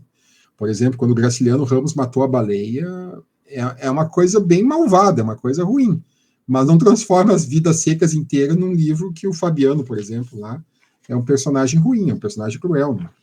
Ou quando a traição de Capitu, a gente não pode dizer também que é uma situação, é um mal, o livro inteiro é mal por causa de uma única situação, né?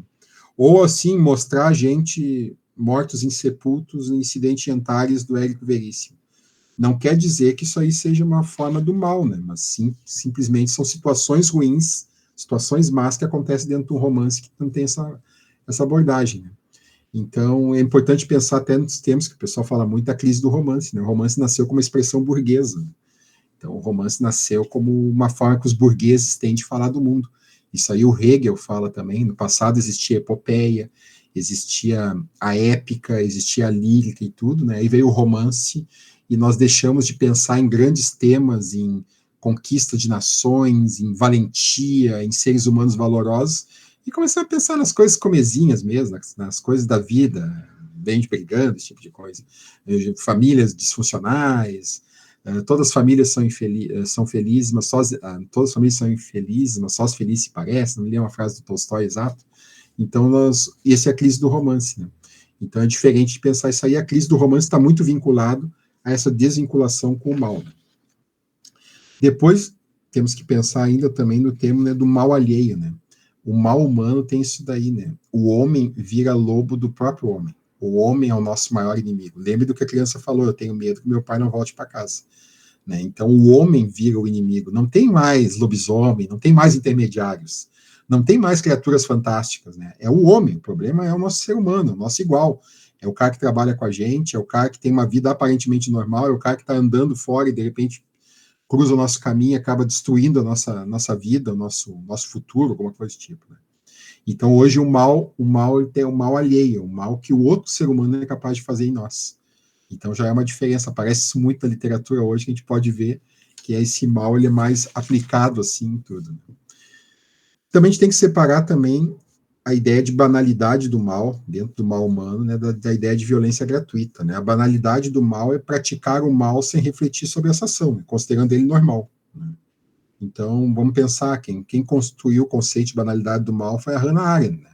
A Hannah Arendt lá falando, ela assistiu o julgamento de Nuremberg, e ela notou que os nazistas eram seres humanos normais, eles iam para lá, eles queriam quando eles estavam matando gente, eles tinham normas a cumprir, eles eram como se fossem grandes industriários, que estavam cumprindo cotas. Eu tenho que matar 100 pessoas hoje para liberar 100 camas. Então, não é despersonalizar a morte, transformar ela em algo banal, porque transformar ela em números, né? Então, esse é o conceito da banalidade do mal. A violência gratuita, não. A violência gratuita é um componente estético, né? Então, ela tem uma influência do cinema. Vamos pensar no Rubem Fonseca, Feliz Ano Novo, aquele conto, 2 rapazes entram numa festa de Ano Novo, e aí ele começa a roubar as pessoas, uma hora leva a dona da casa lá para um canto, violenta a mulher, depois eles voltam, eles têm aquela discussão extremamente surreal, né, que será que, eu vi no cinema que um tiro de 12, estou me lembrando mais ou menos, é capaz de prender o homem numa parede, né? Ele diz, não, é impossível, não, é possível sim e tal, eles olham um cara ali, eles estão com uma arma 12, o cara levanta a espingarda, dá o tiro no cara, e o cara não gruda na parede, que eles estavam dizendo, né? Então, eles pô, erramos, então, isso não acontece, acontece no cinema e tal. Isso é violência gratuita, né? Não é banalidade do mal. Mas a violência gratuita, ela é uma circunstância que aparece muito hoje, assim, e é importante separar da noção de banalidade do mal, até porque aí fica muito mais rico o mal, quando simplesmente as pessoas se afastam disso daí, bati no cara porque eu tava de saco cheio do cara. Não, tem que ter um motivo para acontecer isso aí. Né? Depois tem a violência das cidades, também vira como recurso criativo, né? E aí eu faço uma pergunta que também é uma provocação, né? Seria uma denúncia, no caso, uma literatura de denúncia ou uma literatura que conta uma história, né? Pensando, então, temos assim de um José Faleiro, com Supridores, né? Que é um romance que tem esse lado, assim, que trata da periferia, né, e tudo, mas, assim, ele é a violência das cidades, ele está denunciando aquilo ali, ou ele está escrevendo uma história em que aquilo ali aparece como plano de fundo? Porque quando está fazendo uma denúncia social, ela acaba chegando um pouco para o lado do panfletarismo, que é um risco também grande que se corre em literatura, né?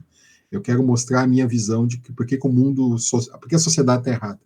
É diferente, eu quero mostrar a minha visão de mundo. São duas coisas diferentes, né? Então tem que pensar no mal humano, evitando isso daí, de usar a violência das cidades simplesmente como uma forma de denunciar a violência que já existe, mas sim como um recurso, como um mecanismo que ajuda a construir a cena da questão existencial ali, né? Depois tem uma questão que é nossa bem do Brasil aqui, que é a ditadura evitada, né? É interessante a gente pôr pensar em termos de ditadura aqui, porque no Brasil a literatura ela trata a ditadura como uma circunstância política, né? E não como exercício do mal puro e simplesmente do mal. Né? Que é uma coisa que os argentinos, por exemplo, a Mariana Enríquez, que é uma escritora argentina, ela faz isso bem melhor, eles abordam assim a Samantha Schweblin, não é? Eles abordam a ditadura como uma forma com mais naturalidade, tratando ela como mal, não como algo político. Né? Nós no Brasil ainda temos um certo receio de tratar a ditadura como se fosse pessoas que são nossos vizinhos, que são pessoas que servem o Brasil de alguma forma, também podem fazer extremas atrocidades. A gente evita pensar isso aí. A gente prefere pensar que foi um político que mandou, foi uma circunstância política, do que imaginar que tinha gente que tinha prazer em exercitar o mal, né? Então a gente evita a ditadura. Então é um assunto. O Julian Fuchs escreveu, né, A Resistência também, em que ele fala a respeito da ditadura, outros livros também que o pessoal fala nisso aí, mas de qualquer forma ainda há um certo prurido de tratar esse assunto. E o mal, ele aparece na nossa literatura contemporânea, né, fundamentalmente como desamparo, como solidão e como cansaço. Né? Então, aquela sensação de não interessa o que a gente faça, o Brasil vai continuar igual, sabe? As coisas não vão mudar nunca. Uma incapacidade nossa de romper o ciclo. Né? Então, isso leva a situações de violência, de angústia, de desespero e tudo, por causa dessa sensação de desamparo, solidão e cansaço. Né? Quando bem trabalhado, fica ótimo texto. Né? O problema é quando fica assim, uma coisa não acaba engatando na outra exatamente. Né? Mas, enfim.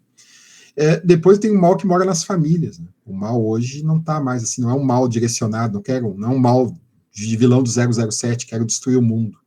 É o mal que mora dentro de casa, né? Feminicídio, violências familiares de vários tipos, né? Agressões e tudo. Né? Então, o mal, hoje, ele está morando dentro de casa, ele saiu disso daí, né? Então, acaba falando isso daí. A violência estrutural, o racismo e a desconstrução da identidade, por exemplo, que aparece no Torturado, do Itamar. Tamar Vieira. São facetas do mal atual? Sim, num aspecto pode ser, mas não são as únicas facetas, porque o mal ele é repleto de facetas, né? Mas são formas hoje que está aparecendo muito na literatura de abordar o mal humano, né? Essa questão da violência estrutural, principalmente, é uma que aparece muito nas obras atuais, assim, que mostram essa questão muito forte do que é, nós estamos já num contexto, numa estrutura que já existe uma violência natural contra determinadas pessoas, né? Então, isso é algo que a literatura tenta combater e considera isso como uma faceta do mal.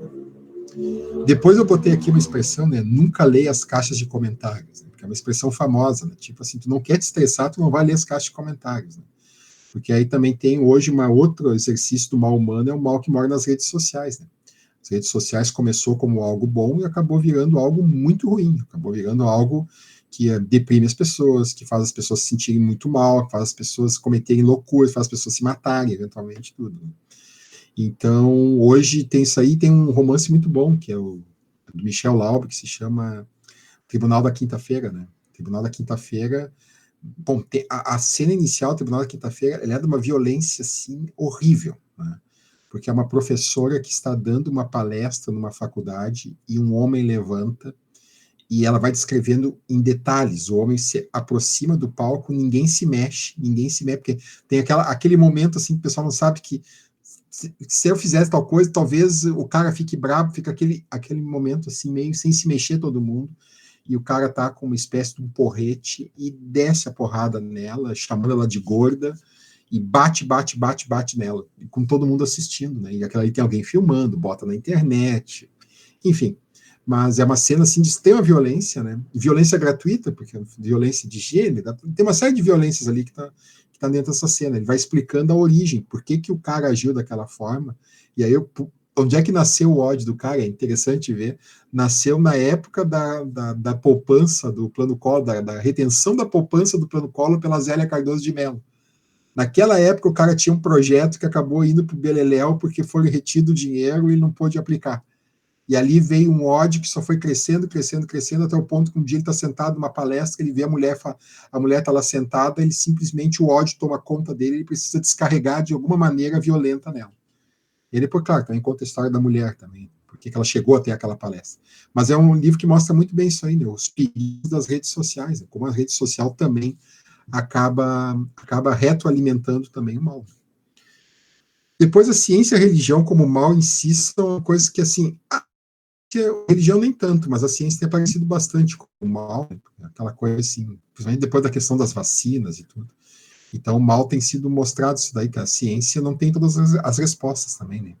E, assim como a religião, ainda que a religião seja um pouco mais tímida.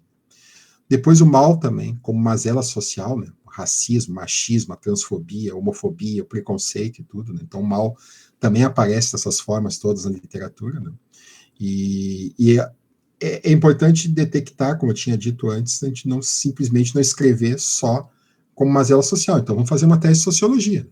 Agora tem que ter uma história que sustente o mal e que mostre ele como uma mazela social mesmo. Aí tem o Avesso da Pele, do Jefferson Tenório, tem vários livros muito bons que tratam a respeito desses assuntos, né? Mas é importante destacar que não dá só para ter a parte social, também tem que ter a parte da literatura. E, por fim, né, a morte não surge mais na literatura atual como uma expressão do mal, mas ela surge como uma reparação ou uma injustiça sofrida por um personagem. Então, hoje a morte não é assim, um mal encarnado, mas ela surge como uma reparação, uma espécie assim de que o mundo compensou a pessoa ali, o personagem com aquela morte, pela morte do outro, né? Ou como uma injustiça. E escreveu mal nos tempos que vivemos, né? Só terminando aqui, né? Hoje existe um completo sumiço do mal na contemporaneidade. Se nós escrevemos um livro que tem um personagem exclusivamente mal, nós vamos possivelmente ser ou processados ou mortos ou coisa pior. Se é que é possível coisa pior. Porque hoje se considera que, ao invés de falar sobre o mal, o ideal é esconder o mal. Eu já discordo. Eu acho que o importante é justamente mostrar o mal para que o mal não aconteça. Tem uma coisa assim, mostrar, olha, isso aqui está errado. Aqui está o erro. Porque senão o bem não vai surgir se a gente tirar o mal da equação. O bem não vai aparecer. A gente só vai ter um mundo em que as pessoas não vão ter noção do que é aquele mal, um dia elas vão acabar, sem querer, chegando nele e vão achar que descobriram a pólvora, né? É importante pensar nisso aí, né? Depois, ainda escrevendo o mal nos tempos em que vivemos, né? Que são os riscos dos gatilhos, né? Que é uma coisa que eu vejo muito agora, nos últimos tempos, pessoas têm colocado, cuidado, alerta, esse livro tem gatilho para cenas de violência familiar, para cenas de violência sexual e tudo. Nem sempre o que é gatilho para uma pessoa é gatilho para outra. É importante dizer isso aí. Já aconteceu de eu ler livro que... Tome cuidado, tem cenas de violência doméstica, e a cena de violência doméstica era o marido chegando para a mulher dizendo assim, eu estou a fim de comer pizza hoje. Ela diz assim, mas eu queria comer um sushi. E o cara diz o seguinte, amanhã a gente come sushi, hoje vamos comer pizza.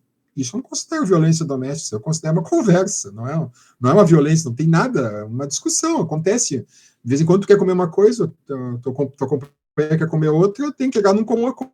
Ou comer uma coisa um dia e comer outra coisa no outro. Enfim.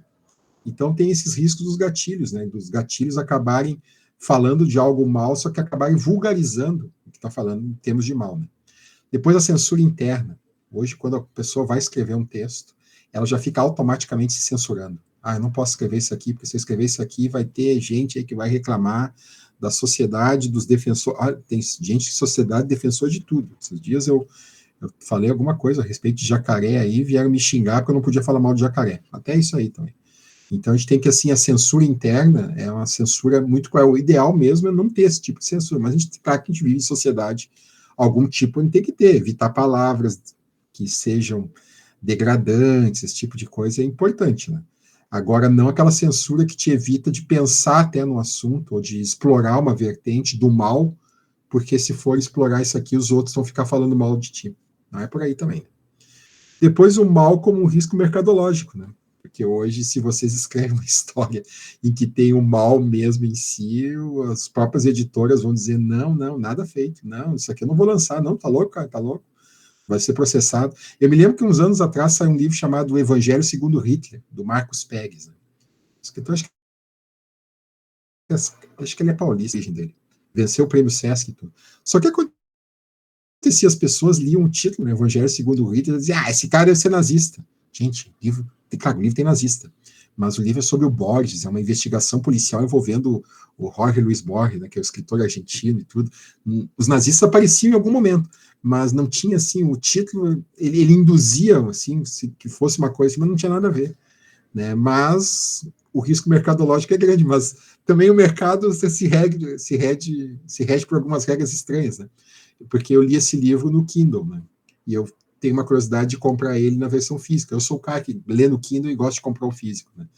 No físico está R$1.400, o mais barato, sabe? Então, também o escândalo vende, também tem que dizer isso. E por fim, né, o mal acuado, que é aquele mal que não se mostra, que ele é completamente tolhido, ele não se mexe tudo. Esse é o mal perigoso, é o mal que a gente esconde dos outros. É o mal que a gente passa um pano, é o mal que a gente pensa o seguinte, não, vou tirar essa frase aqui do livro, porque senão as pessoas vão pensar isso aqui. Esse é o mal perigoso, porque quando a gente esconde o mal, em vez de abordar o mal, quando ele vem à tona, ele vem com muito mais força ainda, porque ele estava escondido, né? O mal sempre vai existir. O importante é que a gente saiba lidar com ele, né? E só terminando aqui, né, vocês devem ter visto, né, que o título da minha fala, né, as palavras que fazem mal aos outros, né, mas eu vou ficar aqui, eu não sou um homem muito religioso, mas eu gosto muito da Bíblia como um texto. É um texto muito bonito, se a gente for olhar em termos literários. Mas o título saiu dessa frase do Efésios, né? Não digam palavras que fazem mal aos outros, mas usem apenas palavras boas, que ajudam os outros a crescer na fé e a conseguir o que necessitam, para que as coisas que vocês dizem façam bem aos que ouvem. Então, eu botei isso daí, essa frase, eu tirei do título da minha fala, né, para dizer que isso daí já existia desde o passado, né, importante, vamos tentar esconder o mal, vamos tentar, botem palavras boas que tudo vai ficar bem, não necessariamente, porque por trás dessas palavras boas está o mal louco, esperando para botar a cabecinha dele para fora para atacar. Enfim, desculpe se eu passei o horário, foi muito bom falar com vocês, eu vou aqui descompartilhar aqui, né, a gente vê se tem perguntas e conversar um pouco. Excelente, professor, estava aqui vidrado na sua fala.